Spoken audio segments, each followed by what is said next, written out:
Hey everybody, so we drove from Boulder City last week to Phoenix, and today we are out at Lake Pleasant and just kind of checking it out and everything like that. This is Lake Pleasant behind me. Lake Pleasant is in the northwest corner of Phoenix, about 30 minutes. Yeah, it's about 30 minutes from Phoenix. From downtown Phoenix. So it depends on like where you're trying to get to. Honestly, like Scottsdale might be a little bit further, or Mesa or something if you're like going south. But that's roughly the distance. It kind of feels kind of like Lake Havasu. It's a lake kind of out in the desert, which I mean that kind of describes what you'd kind of expect. It doesn't seem like there's a whole lot of stuff around it. And then it seems very activity oriented. And when I say activities, you see like side-by-sides, ATVs, jet skis, boats. There's one bar that's down. We'll get to that, but there's a bar here. So that's Dylan's. Yeah, that's really important to know. Let's just start. We'll talk about the RV stuff to start with.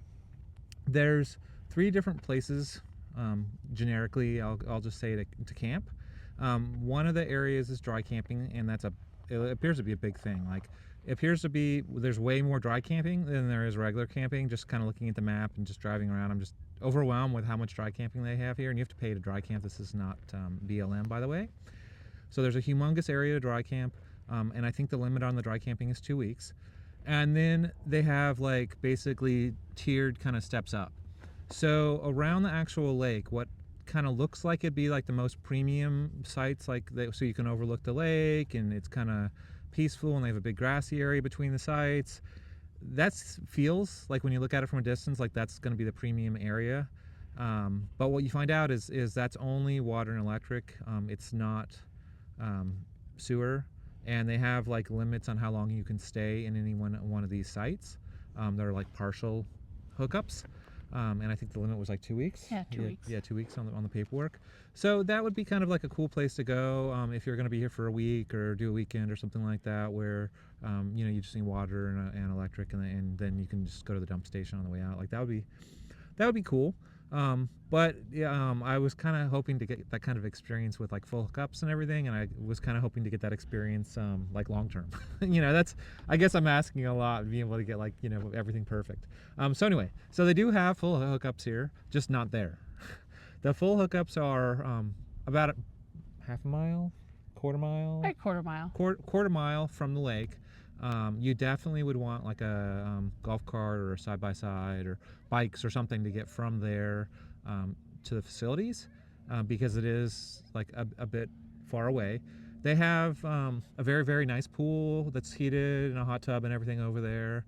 The sites are kind of laid out the way that Campland in San Diego is building the new sites, or the Mission Bay RV Park, which you probably don't know about unless you go research it. They have these little fences around each site, which that's kind of interesting. Kind of also makes it a little kind of trashy looking in my mind.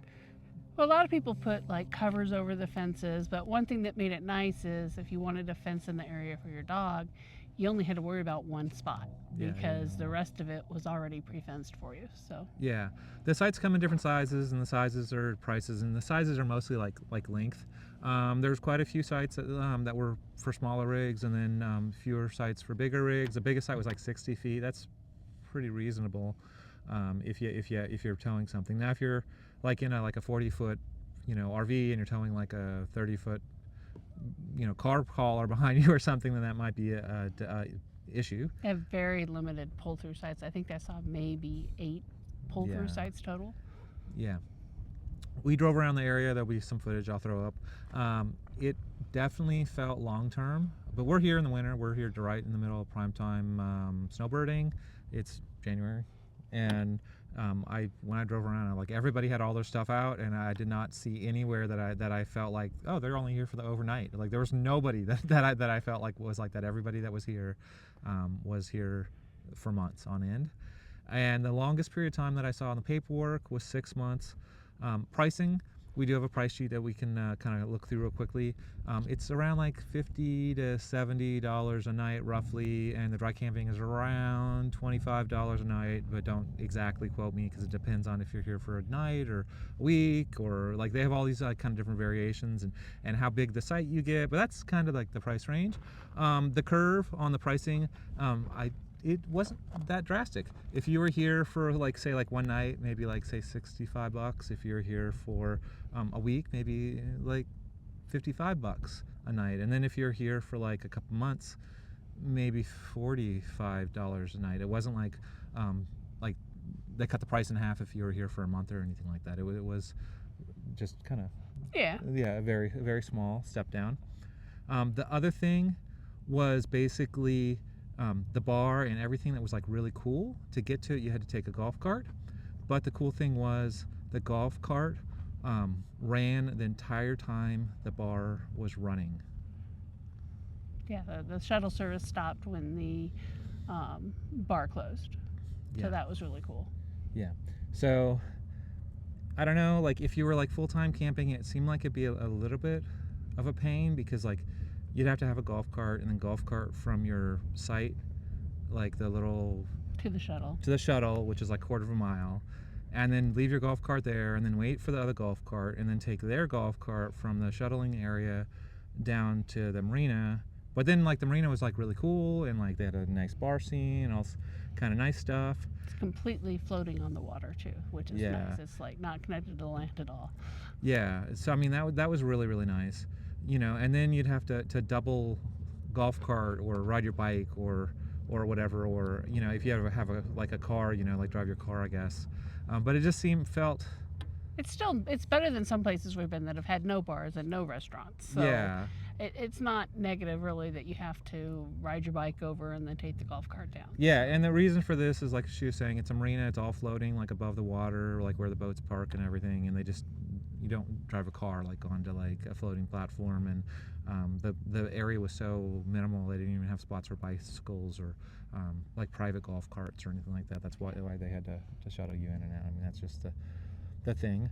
They had a gigantic water slide here that looked amazing like during the summer. That looked kind of cool. Yeah, it was closed for the season, but it looked like there was 3 different slides you could go down and go up and into the lake. So that could be really fun during the season. Yeah. What else? Did I miss anything so far? Well, they definitely have a bunch of boat slips that it looks like you could even rent if you want to bring your boat out to the lake. So that's definitely an option. They had kayak rentals and paddleboard rentals and jet ski rentals. So yeah, they had tons and tons of rentals.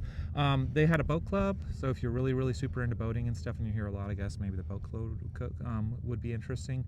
And then the other thing I saw that kind of caught my eye was a pontoon boat, and they had a fleet of them. It wasn't like they just had a pontoon boat. Like they had it looked like 8 or 10 or whatever. Yeah. They had a whole lot of them. I'm willing to bet probably if you come here like Labor Day or something, it probably would be impossible to get the damn boat. But any kind of normal kind of day, I mean, they were all sitting there. Like, but I mean, it's also really cold today. Like, if you didn't notice, I'm wearing a jacket. It's like 58 degrees. So yeah, it's so today not that bad. Today wouldn't be the day to go out on the water. But yeah, they did look really fun. Anything else? No. I think that's it. The next video that we post will probably maybe be on our hitch or something like that. We'll release a video for where we're currently staying at probably in actually a couple months, believe it or not, just because we like to kind of release those like when we leave. That's just one thing I did think about is the RV rental sites included electric, which for Phoenix is a pretty good deal because it looks like year-round is the pricing that we got, and to have the rental sites include your electricity is pretty good when it gets hot. So if you haven't done monthly before, a lot of times you have to be really careful when you see the monthly price. They also want to tack on electric on top of the monthly price at a lot of places, but here, like she was saying, that's included. So that's pretty cool. Yeah. All right, so we'll see you guys next week. Please like and subscribe. Yep. Thank See you. you soon. Yep.